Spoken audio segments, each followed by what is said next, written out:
October 15, 2024. Manhattan District Attorney Sarah Chen walked into Courtroom 6A carrying a briefcase that felt heavier than usual. Inside were the files for People versus Michael Davidson, a rape case that should have been routine for someone of her experience. She had prosecuted hundreds of similar cases over her 25-year career. But this case was different. Because Michael Davidson wasn't just another defendant, he was the man who had destroyed her life 30 years ago. Sarah was 19 years old in 1994, a sophomore at Columbia University studying pre-law. She had dreams of becoming a prosecutor, of fighting for justice, of making sure criminals paid for their crimes. She had no idea that her own case would become the driving force behind everything she would accomplish.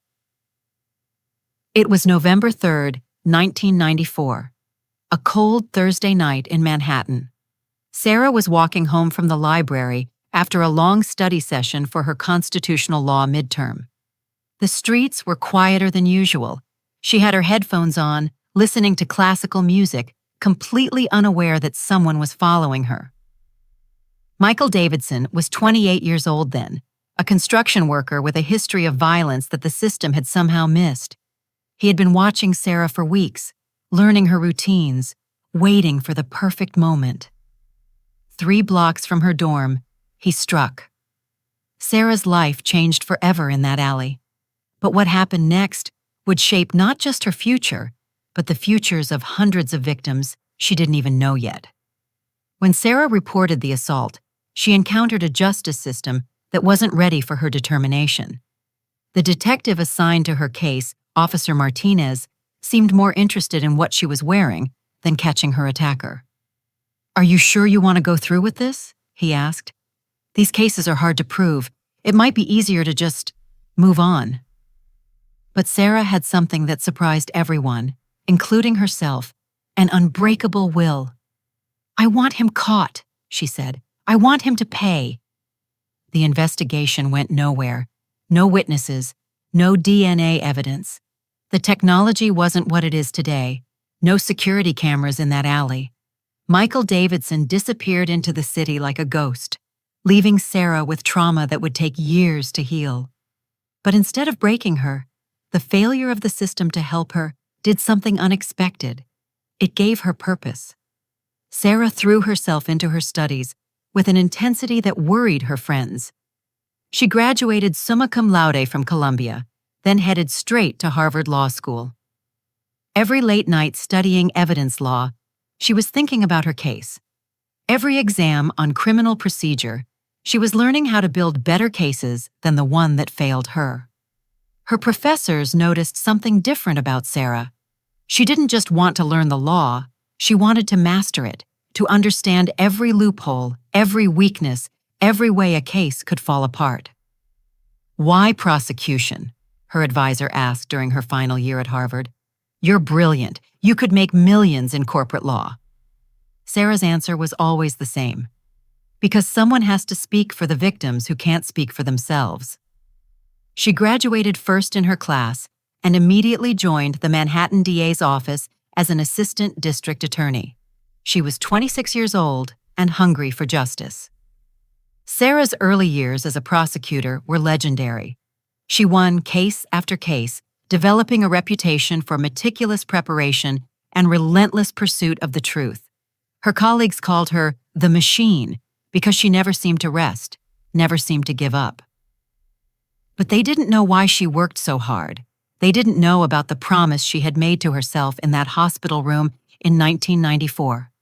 "I will make sure this never happens to anyone else without consequences."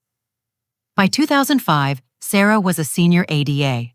By 2010, she was chief of the Special Victims Unit. By 2020, she was elected Manhattan District Attorney, the first Asian American woman to hold the position.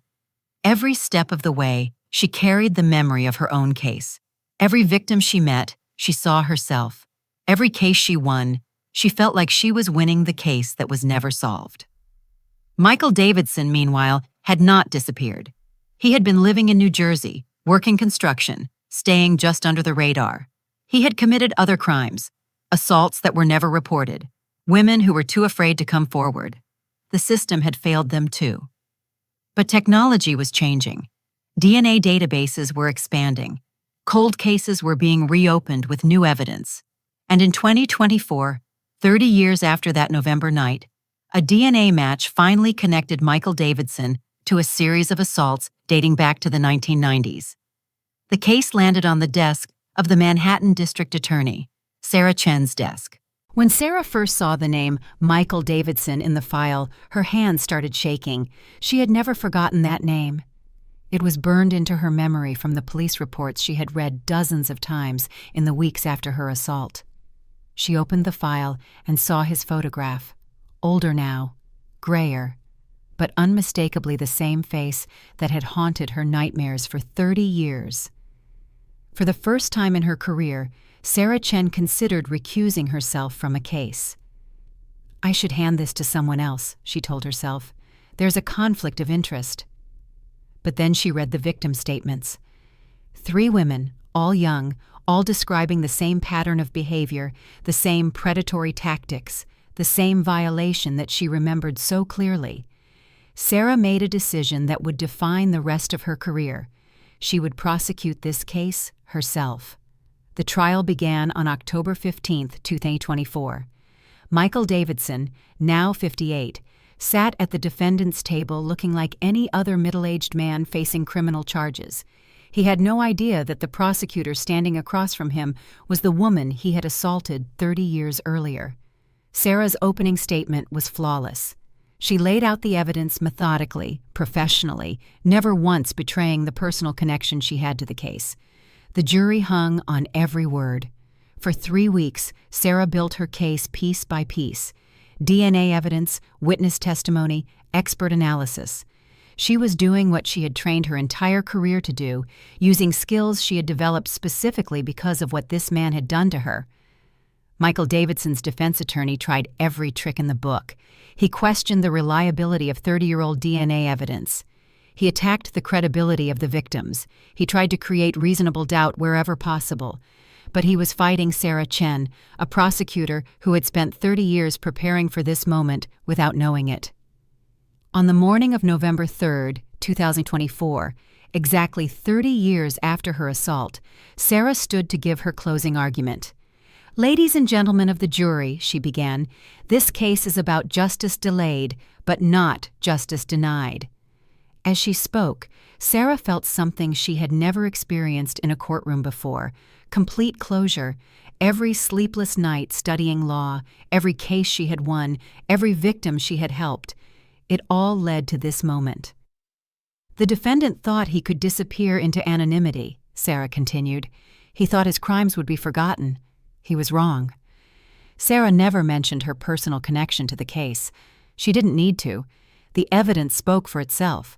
The jury deliberated for 6 hours. When they returned, their verdict was unanimous: guilty on all counts.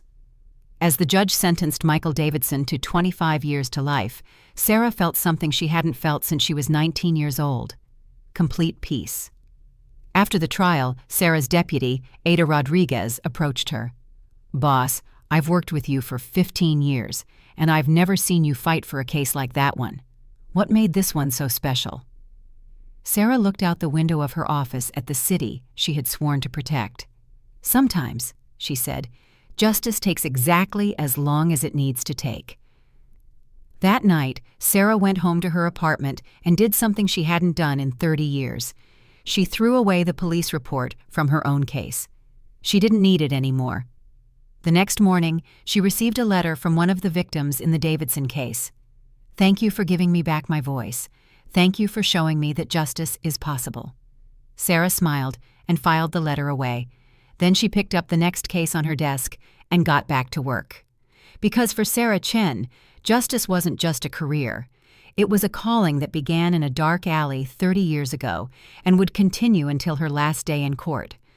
The 19-year-old girl who had been broken by the system had grown up to become the system that could not be broken. And Michael Davidson? He would spend the rest of his life behind bars, brought down by the very woman he thought he had destroyed. Sometimes the best revenge is not revenge at all. Sometimes the best revenge is becoming exactly who you were meant to be. Sarah Chen had spent 30 years preparing for one moment without knowing it.